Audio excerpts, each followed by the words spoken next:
Alors, Madame Birkin, bonsoir. Bonsoir. On va commencer tout de suite par lire votre définition dans notre dictionnaire.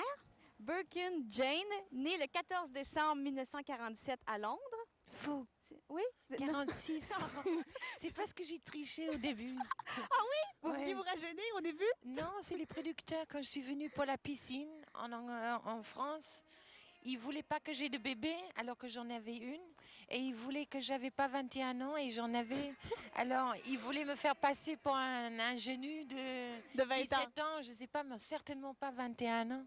Donc, j'aurais préféré, c'est une meilleure année pour le vin. Alors, parfois, j'ai continué parce que les bouteilles étaient meilleures. Ah donc, en 46, vous êtes née, c'est ça? Ouais. OK. Alors, je vais continuer. Vous êtes arrivée à Paris Elle est arrivée à Paris sans connaître un mot de français et aujourd'hui, elle est la géniale interprète des plus grands poètes et metteurs en scène de la francophonie. Si toutes les Anglaises étaient comme elle, même Jacques Parizeau serait fédéraliste. Est-ce que vous connaissez Jacques Parizeau? C'est le chef du Parti québécois qui prône l'indépendance du Québec et lui, son fantasme, c'est que tous les anglophones soient comme vous. Qui parle français? Oui, parce que quand on pense que toutes les chanteuses francophones font souvent pas toutes, mais plusieurs chanteuses francophones font des carrières en anglais. Vous êtes vraiment... Pourquoi une anglophone ferait-elle une carrière en français? C'est exceptionnel. Moi, ma chance, c'était de venir en France. J'aurais resté en Angleterre, j'aurais été juste une autre personne en 68.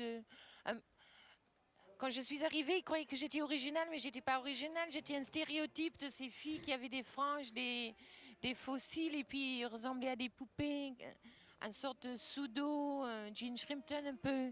Alors j'ai fait toute ma carrière avec cette chance d'avoir fait slogan, de tomber sur Sage, d'avoir resté en France. J'aurais fini peut-être dans la télévision. Il n'y a aucun cinéma anglais. Il y a tout ça, ça s'est fini en 68 à peu près. Alors peut-être un peu de télé, le théâtre, j'aurais pas osé. Non, ça c'était une chance que ça soit français. Vous, quand vous étiez enfant, vous étiez un garçon manqué pour plaire à votre frère qui jouait avec vous. Oui. Puis vous êtes devenu une Lolita pour plaire à Serge Gainsbourg qui jouait avec vous aussi. Mais si vous aviez cherché à plaire qu'à vous-même, qu'auriez-vous été? Un garçon manqué ou une Lolita? Mais je m'aimais pas parce que je me trouvais seulement bien dans les yeux de quelqu'un d'autre. Les choses sont pas vraiment des hasards. Alors, si j'essayais de plaire à papa, c'était pour être courageux. Si j'essayais d'être un garçon, je coupais mes cheveux pour être comme mon frère, pour passer dans son école. Je portais ses vêtements, ses pyjamas. J'ai réussi assez bien. J'ai freiné d'être une fille jusqu'aux 16 ans. Il faut le faire quand même. Ma mère m'a emmenée au docteur. J'ai arrivé psychologiquement de ne pas vouloir être une fille du tout.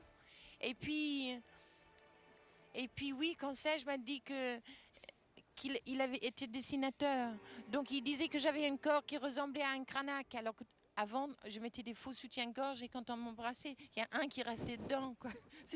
J'ai essayé de mon mieux de ressembler aux autres. Et lui, il m'a dit, non, oublie tout ça, sois comme ça. Il a fait faire des statues, des moulages, je sais pas. Je pouvais pas revenir, que quelqu'un me trouvait jolie. Je pouvais pas revenir. Le couple Serge et Jane, vous étiez un peu les Johnny et Sylvie des Intellos, ou pour faire une référence plus québécoise, les Michel Richard et Yvan Demers des Intellos. Ça, je dis ça dans le sens que votre vie était étalée dans les journaux. Ça semblait faire le bonheur de Gainsbourg, mais est-ce que ça faisait le vôtre? Je crois que sur le moment, oui.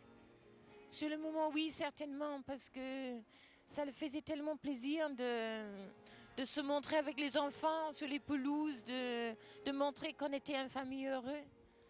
Et puis, je suppose que quand j'avais 30 ans, l'extérieur ne correspondait plus à l'intérieur et je ne comprenais pas pourquoi les gens ne comprenaient pas que tu voulais interpréter des vrais gens, que tu ne pouvais plus d'être juste personne superficielle, un peu jolie mais moins jolie, de moins en moins jolie, que ça commençait de craquer ce que vous étiez à l'intérieur.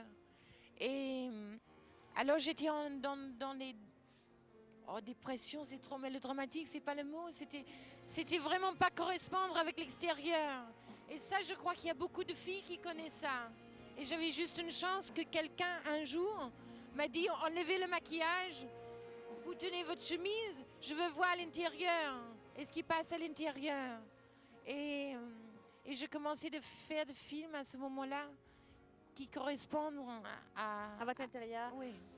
pour chanter votre intérieur, vos chansons sont souvent très tristes, même elles sont la plupart du temps toujours tristes. Vous, vous êtes l'anti-compagnie créole. Vous auriez pas envie des fois de chanter c'est bon pour le moral, d'exulter? J'ai une pêche d'enfer quand je suis avec des autres. C'est vrai.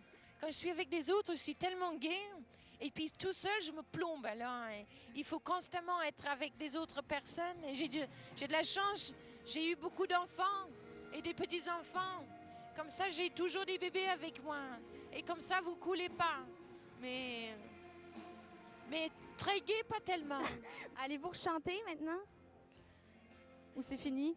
Je sais pas trop parce que je faisais ça vraiment pour épater Serge. Je voulais qu'il sache que je savais chanter, que j'étais pas seulement une fille qui chantait derrière des vitres dans les endroits de musique, tu sais, pour enregistrement. Donc j'ai fait le Bataclan. Vous avez fait des spectacles pour épater Serge Gainsbourg. Oui. Mais et maintenant... puis le dernier, là, c'était fait avec lui. Et puis quand ça se passait, et quand papa était mort aussi, je le faisais parce que je savais pas quoi faire. Et quand on avait trouvé dans le journal de papa, mon frère m'a montré qu'il était fier de moi au Bataclan. Alors je l'ai fait. Mais maintenant, pourquoi faire? Pour qui? Pourquoi? Alors, hier soir, j'étais un peu triste parce que je me suis dit, ah, c'est curieux, j'ai l'impression que quand j'avance, c'est même plus mes pieds, c'est comme les siens.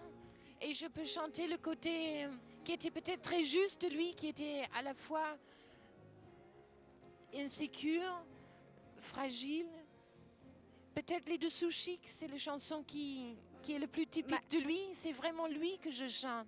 Les Dessous Chics, c'est la pudeur des sentiments maquillés outrageusement en rouge sang, c'est lui. Malheureusement, Madame Birkin, on doit se quitter, mais j'espère que vous allez continuer à faire des spectacles et d'autres disques, malgré tout, malgré leur départ. Merci beaucoup.